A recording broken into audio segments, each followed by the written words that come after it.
안녕하세요. 제임스입니다. 6월 3일 시장 마감 브리핑 시작하겠습니다. 오늘 코스닥 지수는요, 0.93% 상승 마감을 했고요. 21선 위에서 잘 버티고 있습니다. 이제는 21선의 기울기가 이렇게 상방으로 갈 수 있는지가 중요하다고 생각이 되고요. 21선 위에서 잘 버티고 있는 흐름이고, 지금 거래대금은 상당히 예전에 비해서 감소된 상태로 시장이 흘러가고 있습니다. 그만큼 상승의 힘이 좀 약화되었다고 볼 수 있고요. 지수는 간단하게 지금 특별한 사항이 없기 때문에 넘어가도록 하고요. 오늘 상승한 종목 클라우드예요. 한번 보겠습니다. 상승한 이유는 이명준 사내이사, 손기호 사회이사를 선임을 했다고 하는데 윤석열 전 총장하고 대학 동기라고 합니다. 그래서 상한가를 갔고요. 거래대금이 2,400억, 약 2,500억 가까이 나왔고요. 차트 위치를 한번 보면요. 충분한 가격 조정 이후에, 가격 조정과 기간 조정 이후에 이렇게 지금 바닥권에서 얼마 전에 여기서 횡보하는 흐름, 약간 1차 상승이 한번 있었고요. 그리고 박스권 흐름을 만든 이후에 박스권을 지금 돌파하는 그런 흐름이 나오고 있고, 거래대금도 많이 나오고 있기 때문에 차트적으로 높지가 않죠. 낮은 위치이기 때문에 상대적으로 리스크가 적다, 이렇게 볼 수 있고요. 현재 위치에서 상한가가 갔기 때문에 조금은 더 상승을 하겠지만 아주 자리가 높아지지 않고 조정이 나온다면은 눌림 매매를 하기에는 괜찮은 종목이라고 생각이 됩니다. 차트 위치가 높지 않고요. 재료가 지금 시장에서 가장 핫한 윤석열 관련 테마를 엮이면서 올라갔죠. 윤석열 관련주들이 지금 대부분 자리가 굉장히 높은데요. 이렇게 바닥권에 있는 종목이 상승하고 눌림이 온다면은 하락을 한다고 해도 이 구간에서 하락이 멈출 확률이 높겠죠. 그렇기 때문에 상대적인 리스크가 적은 종목이라고 볼 수 있고요. 다음 종목으로 코맥스 한번 보겠습니다. 코맥스는 이렇게 차트를 좀 크게 보면요. 과거에 써놨던 여기 이유가 있는데요. 삼성전자와 함께 이 사물인터넷 시장용 기기를 개발한다는 소식. 과거에도 사물인터넷 관련해서 삼성전자하고 이렇게 좀 협업을 했던 그런 이력이 있는 종목이고요.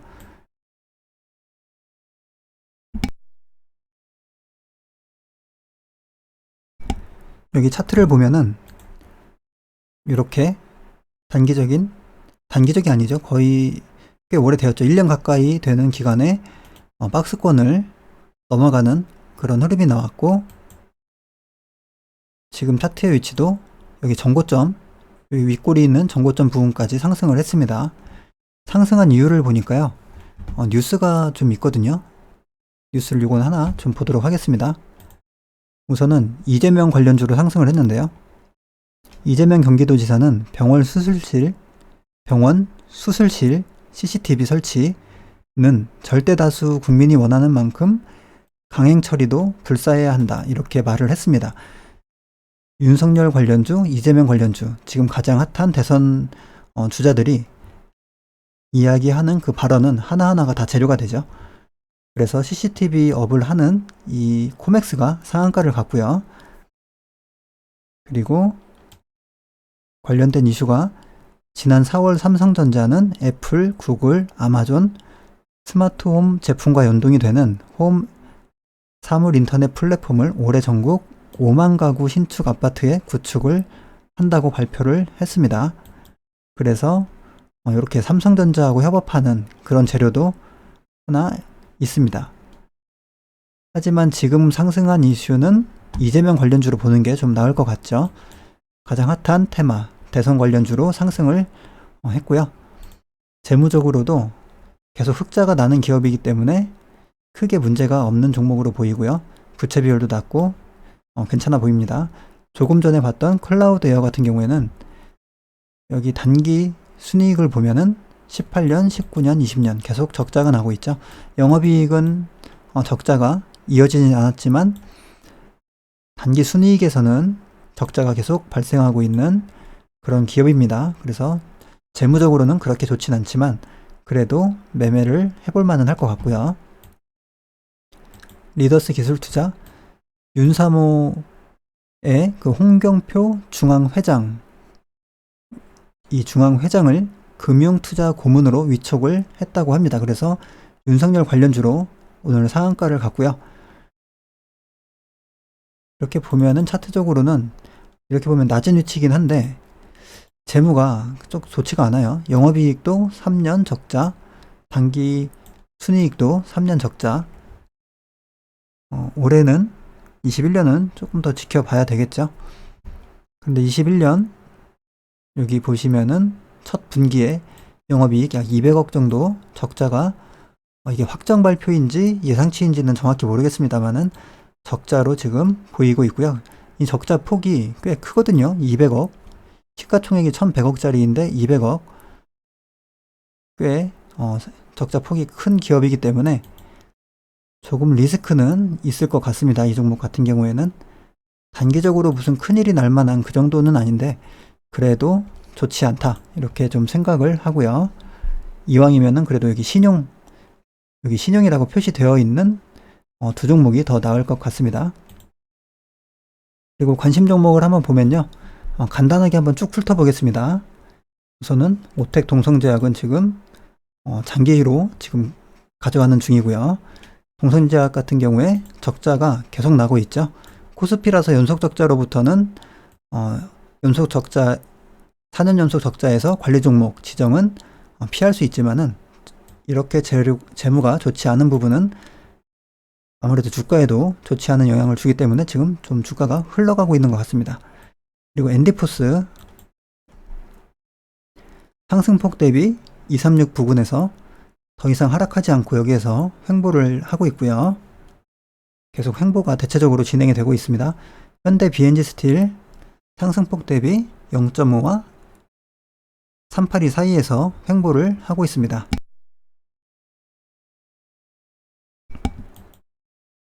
그리고 이구산업은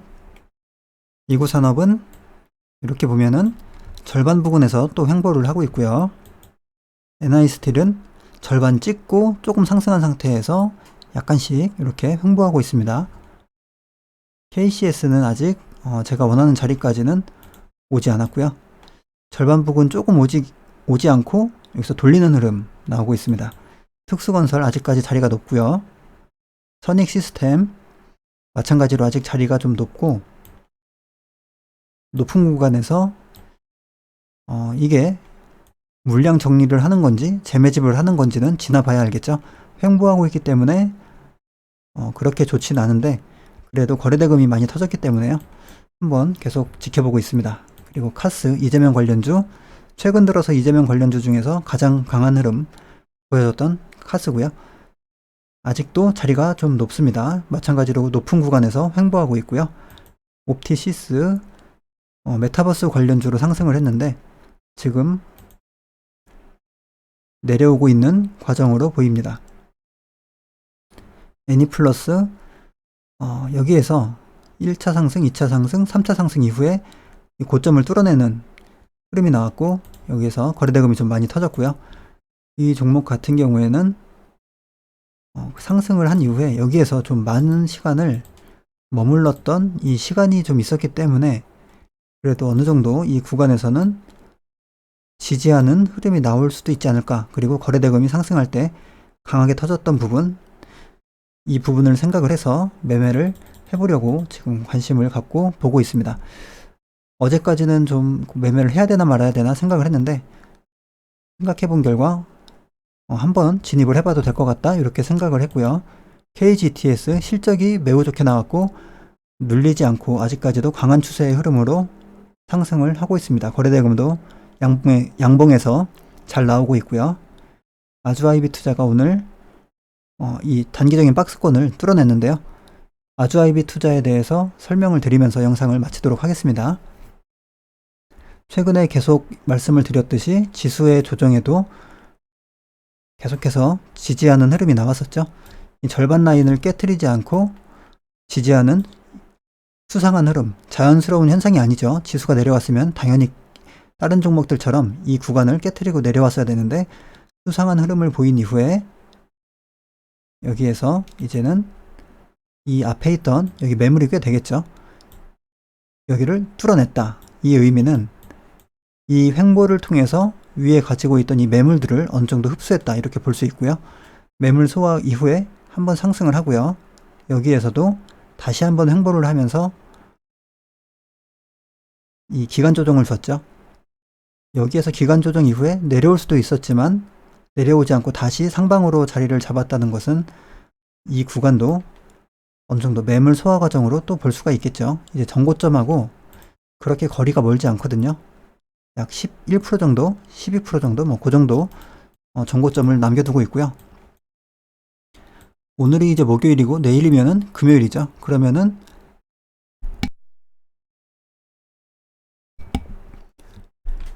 내일이 금요일이기 때문에 6월 8일까지 만약에 발표가 된다고 하면은 이제 거래일 기준으로 3거래일 남았는데 이 시점에서 이 매물을 소화하는 그런 흐름이 나왔습니다. 분봉을 보면서 한번 더 설명을 드려보겠습니다. 이 종목에 대해서 제가 갖고 있던 시나리오는 딱 봐도 이상하게 큰 거래량이 하나 들어왔죠. 그래서 이 거래량의 저점 이렇게 표시를 했었고요. 그리고 최근까지 이렇게 봤을 때 계속해서 저항을 맞았던 고점 이 정도 라인이 되겠죠. 이 정도 라인을 이렇게 놓고요. 이 최대 거래량이 들어왔던 이 구간을 여기에서 돌파를 하고 지지를 하면서 계속 지지하는 흐름이 나왔고요. 5분봉으로 보겠습니다. 조금 축소를 해서 다시 저항을 맞고 지지를 받고 저항 맞고 지지를 받고 저항을 또 맞고 내려오고 다시 저항을 맞고요. 계속해서 횡보하는 흐름, 최대 거래량이 들어왔던 이 양봉의 저가를 지켜주는 흐름을 보여준 이후에 오늘도 여기에서 또 저항을 맞았습니다.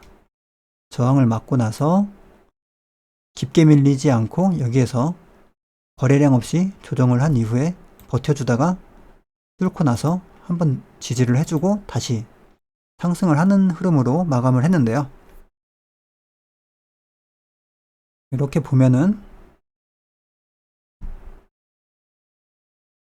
저점이 여기보다 여기가 높아졌죠. 그리고 여기보다 이렇게 저점이 높아지는 그런 흐름이 나왔습니다. 그리고 이 횡보했던 구간을 일종의 그 박스권이라고 하죠. 이 박스권을 이렇게 놓고 보면은 박스권의 약 중심값 절반을 이렇게 한번 보겠습니다.